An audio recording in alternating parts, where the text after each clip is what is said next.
Magkakamag-anak pa kayo? Hindi. Magkakapit-bahay lang? Magkakilala?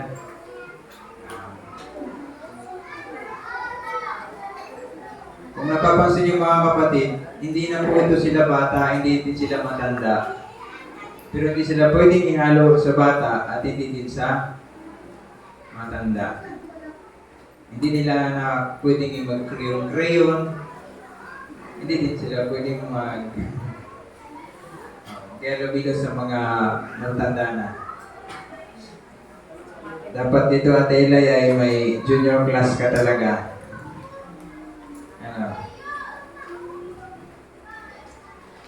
Kasi nung bata ko ay nakaranas ng junior class. Hindi lang children class. Kulang tayo sa teacher. Ayan, si Ate Elay talagang ano dito. Okay, so ano nga bang pangalan mo, Totoy? Ronald Jambinino. Ba? Ronald? Dapat sa talon eh. Sige, welcome kayo mga taga Batang Talon.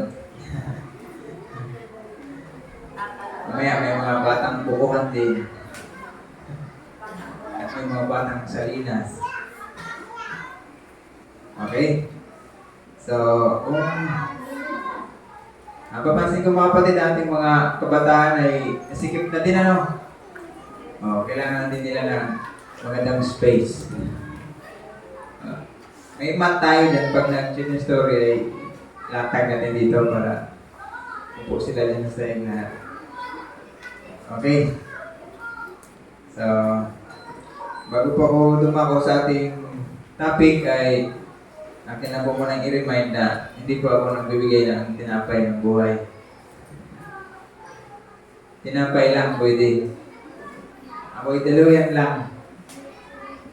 Apo, ng parehas. Ng tinapay ng buhay at literal na tinapay. Maging daluyan lang tayo noon. Pero hindi po tayo magbigay ng tinapay ng buhay. Okay? Okay, so tayo po'y didiretso sa ating pag-aaral. Ang ating pong scripture reading ay matatagpuan sa Hebreo 12. Ang aklat pong yan ay halimbawa ni Kristo. Okay, so sino po sa atin dito mga kapatid na nung kayo po ay bago nag-Adventist, ay may kaisipan po kayo na masaya maging Adventist? Sino po? Wala mo lang sa inyo na-expect na masaya mag-Adventist? Ayan. Sino din po dito nag-expect sa inyo na tama-tama? Ito sa Tiasmin. Sino din po dito nakaisip na nag-expect sa inyo na ano ba yung tawag maayos ang buhay pag-Adventist? Sino nag-expect sa inyo na maganda ang buhay pag-Adventist? Sino na-expect na wala ng problema pag nag-Adventist? Sino na-expect na may problema pa rin pag kahit mag-Adventist? Meron pa rin. Sige. Okay. Sa halimbawa ng buhay ni Kristo mga kapatid, andyan yung kanyang summary sa Hebreo 12. Yan ay pagbubuod ni Pablo sa buhay ni Kristo nung si Kristo ay nandito pa sa lupa. Kung mabasa nyo sa 3, sabi dyan. Basta sa 3. English na lang ako. Sabi dyan sa 3 mga kapatid, for consider him that endured such contradiction of sinners. May mga pagkakaiba. May nagkakakontradict. Kung talagang buhay, may laging hindi nasang-ayon. Lest, sabi dito, against himself, di sumasang-ayon kay Kristo. Lest ye be wearied and faint in your mind. Sa mga kapatid, kapag ang mga bagay-bagay sa paligid ay puro hindi nagkakasang-ayunan, may mga pagkokontradict, may pagbabanggaan ng kaisipan at kung minsan nadadala sa Ano ang ate? Nagdadala o ito na tumutuloy sa hindi pagkakaunawaan, hindi minsan, diskusyonan pa. Okay? Kaya hindi nagiging maganda ang daloy ng pagpapalitan ng suwisyon, kundi laging contradict. Sabi ni Kristo, yan ay magkakaroon ng apekto. Kasi sabi niya, faith your mind. Sa iyong kaisipan, kahit sa ating kaisipan mga kapatid, kung laging may contradict yan, hindi magiging panatag ang iyong isip. So hindi yan sinasabi na sa kongkasi nila, lahat tayo makakasalamuhan ng ganyan, kahit sa trabaho, kahit sa anong larangan ng ating ginagawa. Pero sa dos mga kapatid, sinabi dyan ang ating ni Pablo, meron siya dyang encouragement. Okay? Panatag mo na ating sarili para tuloy-tuloy tayo. Bigyan kayo ng 1 minute.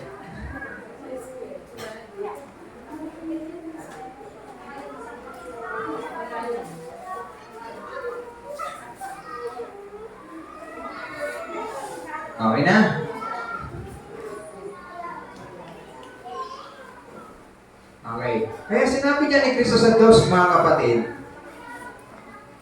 na kung ano man ang iyong maging saksi, ang tawag niya ni Pablo dyan eh. Saksi ng mabuti, saksi ng hindi maganda. Tama? May sumasaksi sa inyo ng tama, ng mabuti, at may sumasaksi din na hindi mabuti.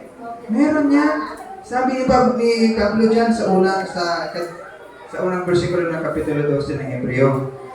Pero nung napumunta na sa 2, Ate Asel, nung nandun na sa 2, sinabi niya, pagmasdan natin si Jesus. Hindi sinabing pagmasdan mo si Pastor. Hindi sinabing pagmasdan mo si Jumel. Hindi sinabing pagmasdan mo si Ate Clarissa. Wala siyang binanggit na ganun. Kundi sabi niya lang, pagmasdan mo pagmasdan natin si Kristo. Okay. Ang ating title mga kapatid, Shika, ay Look unto Jesus. Mga kapatid, ano man ang iyong kahinatnan o kung kalagayan sa buhay, whatever your circumstance is. Number 1, when discouragement strikes, sino nakaranas sa inyo na ma-discourage kayo? Ayan, discourage na kayo. Praise God. Sino pa nakaranas sa discouragement? Praise God. Okay? Oh, discouragement. Basta, Tagalog, ambot. Anong Tagalog ng discouragement? Oh, dismayed. Ang Tagalog ng disappointment, anong discourage? Ayun, pagkabigo. So, lahat kayo nakaranas ng pagkabigo. Yan, okay.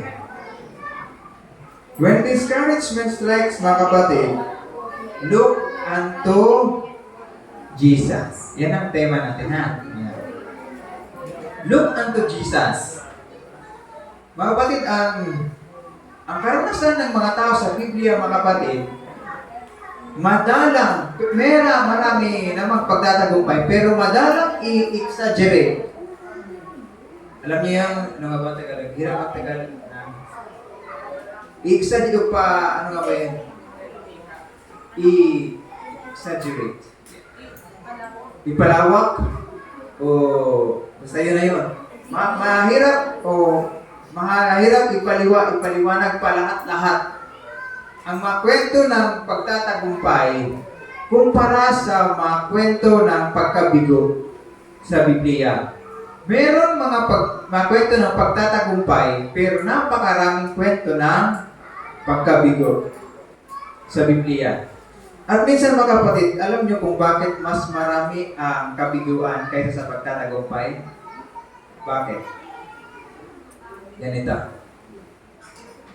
Lahat mga kapatid ng bagay na yan sa proseso. May step 1, step 2, ano ba? Siyempre, 3, 4, 5, 6, hanggang sa maging, alin? Anong minimet mo dito? Successful. Okay.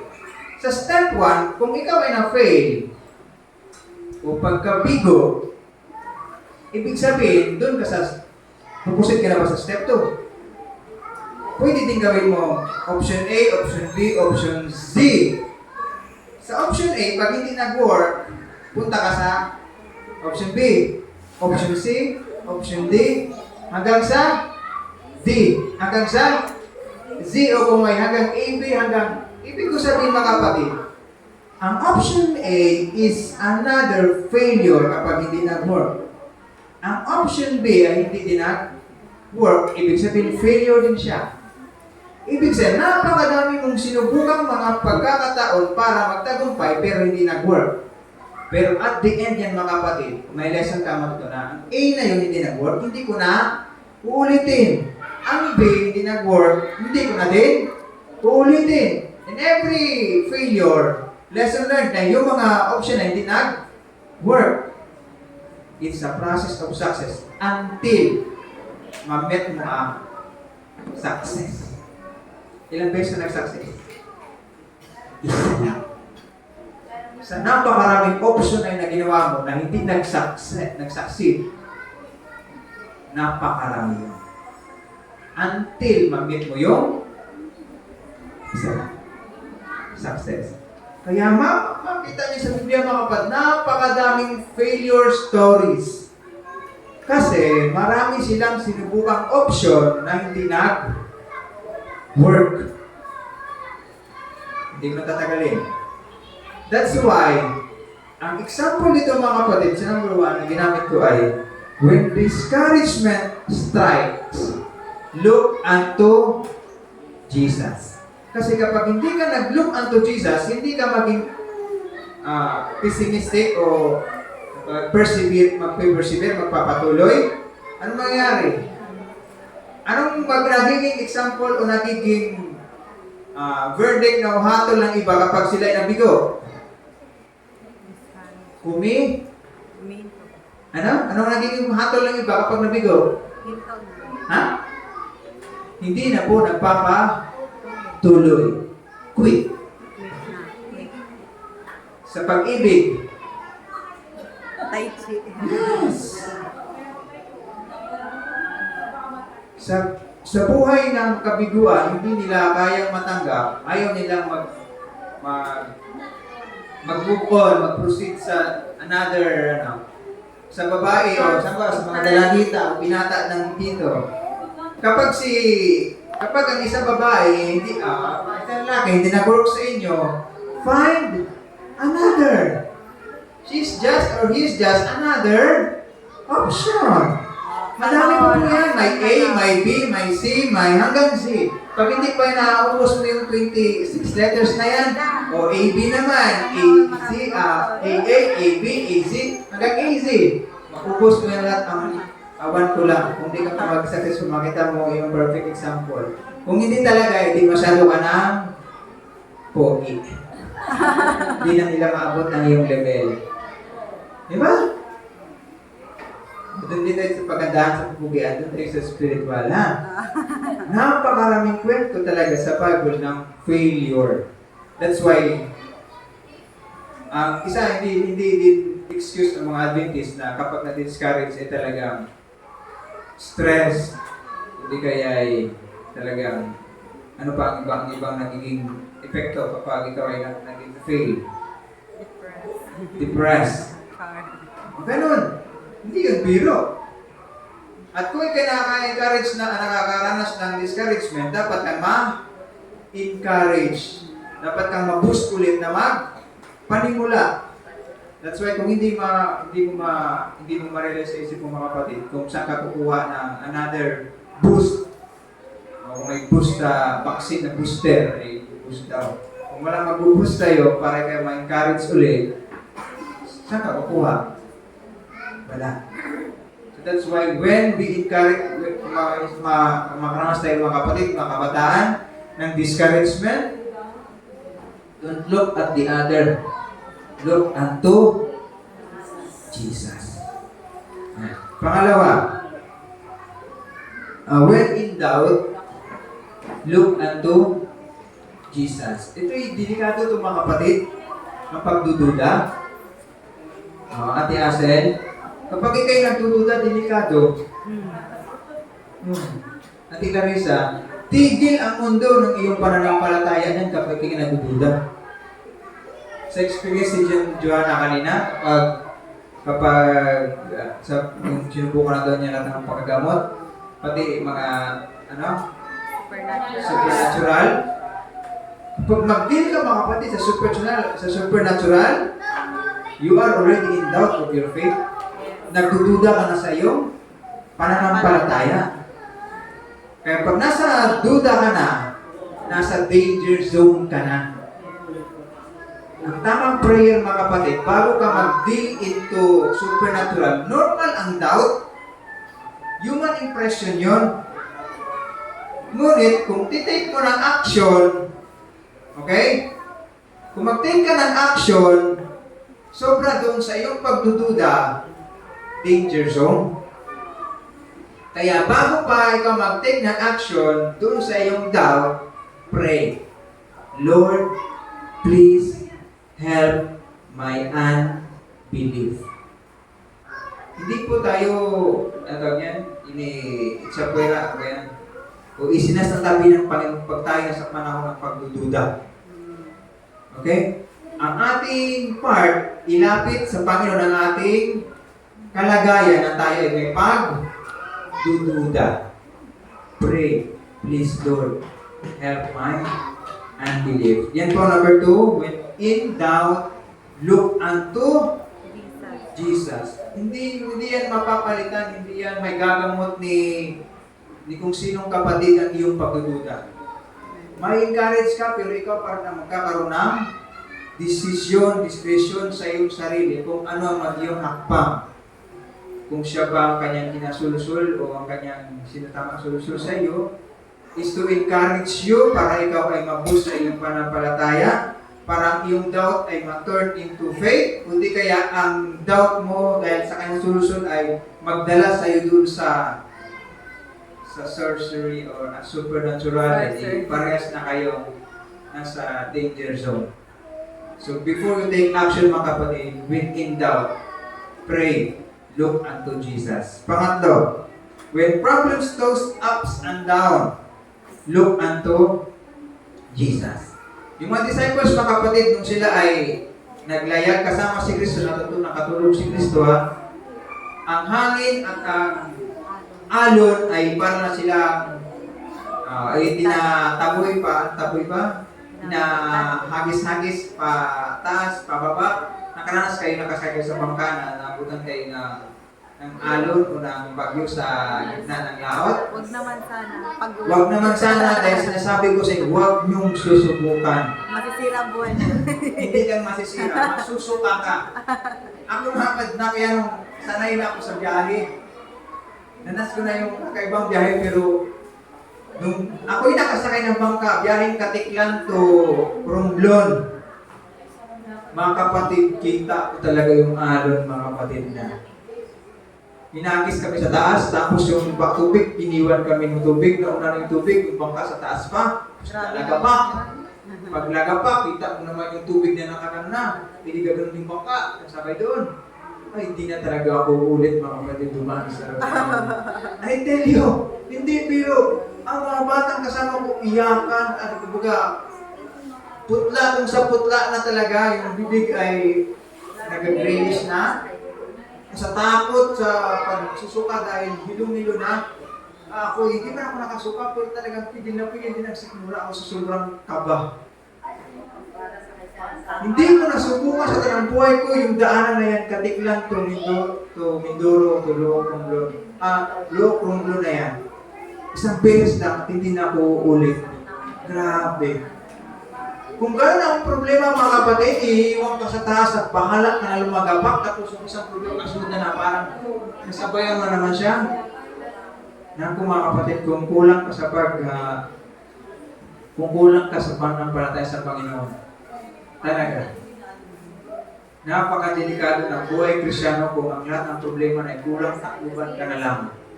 O di kaya itaob ka na lang. Naalala ko yung mga disciples nung time na yun na sila ay kasama sa Jesus. When problems comes, mga kapatid, toss up and down sa buhay natin, look unto Jesus. Naalala niyo si Job?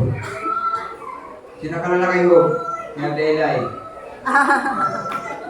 Si Job sa Bible, mga kapatid, grabe ang problema ang dinanas. Oh, iyak ako dyan. Ha?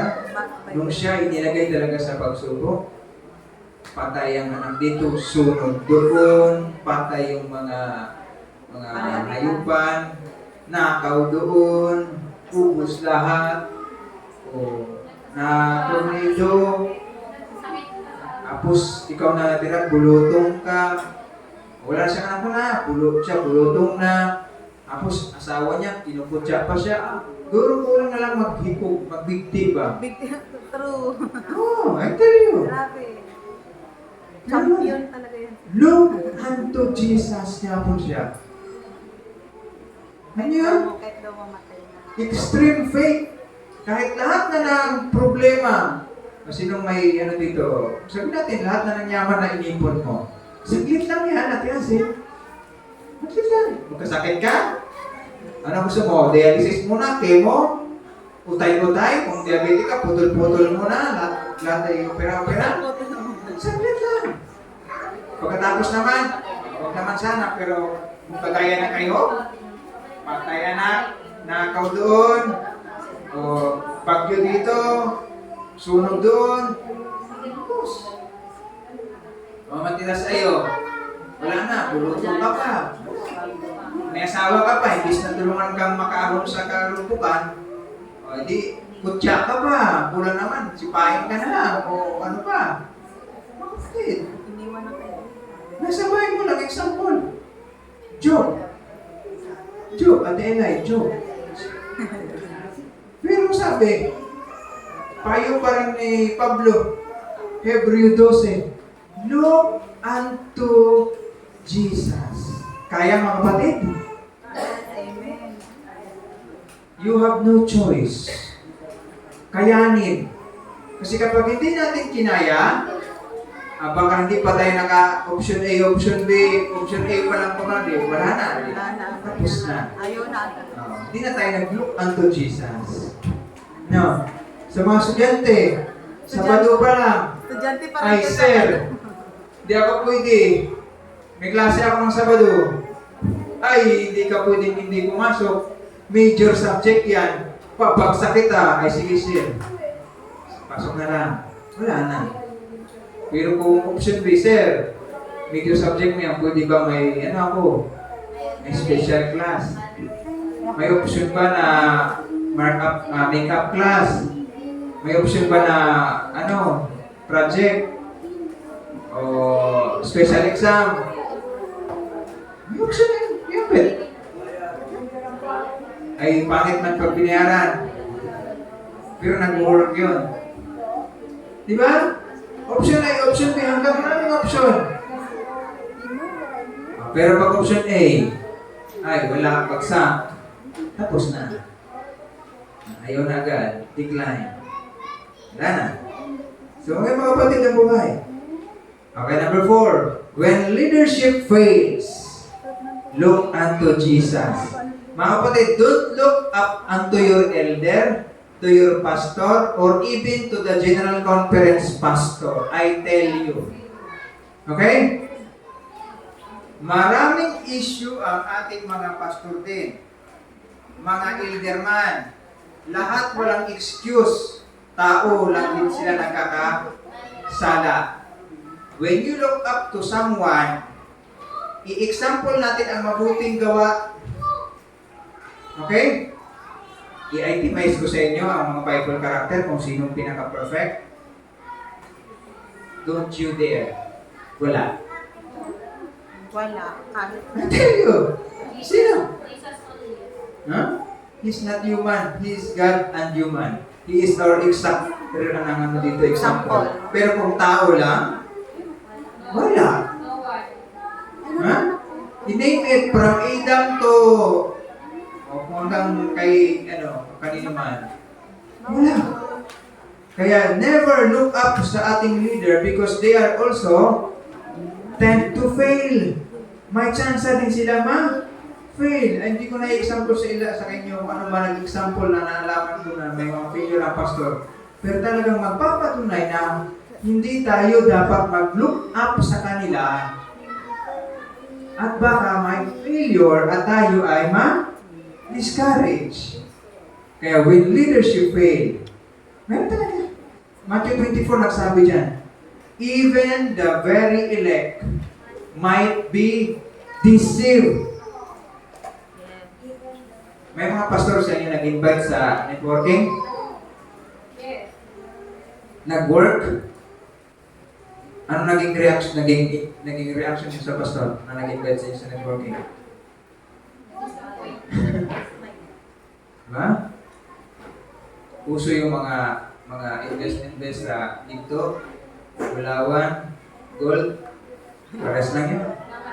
Mga money matters, basta networking gamot, networking sa lahat, basta money matters. Mga kapatid, leaders, when they fail, don't look at them, look unto Jesus. Okay? May program pa. Number 5, hindi na tayo mag-deal sa mga negative.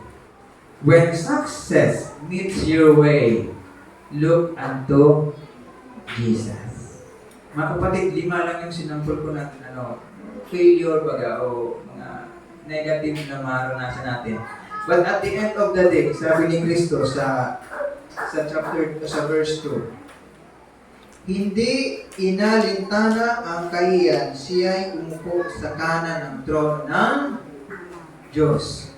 Siya, pagkatapos ng lahat na yun, mga kapatid, na kanyang naranasan, siya ay nagtagumpay. Kahit kahiyan ay binatas niya para lang maranasan ang tagumpay. Lahat na yun, mga kapatid, na naranasan ay process of faith. Kapag tayo ay nag-give up, hindi na tayo sa success. No success sa mga quitters. Diba? Quitters are losers. Tama. Pag tumigil ka ba, magtatagumpay ka pa. Wala na. Sa ating panapataya, pag nag-backslide ka, okay. Pag nag-backslide ka, saan ang tagumpay doon? Wala.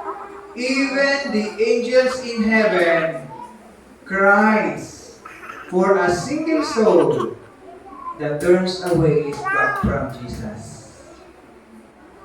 Kahit isang kaluluwa na tumalikod sa Panginoon, magdadala ng kalungkutan at iyakan sa langit. Do you think success yun? Quitters are losers. Tayo, mga kapatid na nakatanggap ng pananampalataya sa Panginoon, are subject na maka-experience ng mga bagay-bagay sa mundo. But God is encouraging us, look unto Jesus. Hindi lang naman lahat sa buhay ay problema. Ipinakita naman ng ating Panginoon na kahit ang mga dinaanan niya ay mahirap, meron din siyang pagtatagumpay. At yun naman ang ating inaasang lahat. Amen. Ang success nito, mga kapatid, lahat sa ating mga hamon sa ating buhay bilang Adventista, sabay-sabay. Kung may mauna man sa atin, kung may mauna man magpahinga sa atin dito, sabay-sabay para natin tagumpay. It is when Jesus comes again that the heaven opens to welcome us, meeting Jesus in the clouds of heaven. Amen.